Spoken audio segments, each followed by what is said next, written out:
My name is Skjong. I'm a hand and upper extremity surgeon here at Illinois Bone and Joint.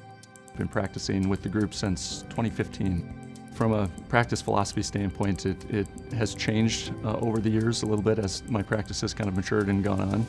Coming out of all the medical training, 10 plus years, you kind of initially focus on all of that training and distill it down into the diagnosis and treatment, whether that's surgery or non-surgical.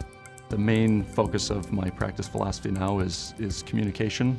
It sounds very simple, but I've learned over the years that getting to know my patients can make all the difference when it comes to treating someone. I grew up in rural Minnesota, a very small little farming community, which was great. It afforded me the opportunity to play a bunch of sports and played in a bunch of heavy metal and rock bands back in the day, so a ton of guitar. So I think that probably drove me into the kind of the hand upper extremity world. You never really think about how much crazy complex stuff is going on until you get the medical training behind it.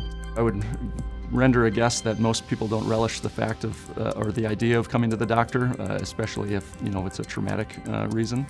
I would hope that by the end of the day and through the treatment that most people are very comfortable and confident that we can work together to come to a good solution and get folks an excellent result. There aren't very many practices out there that are completely focused singularly on musculoskeletal care, and that runs the gamut from orthopedics to pain management and rheumatology and beyond.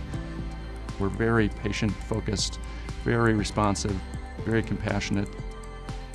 The Illinois Bone and Joint, we're in a unique position where even though we are a bigger group now and we're continuing to grow, we still have that kind of smaller patient-focused practice mentality that allows us to be very maneuverable in change in the climate, kind of future-proofing medicine in general.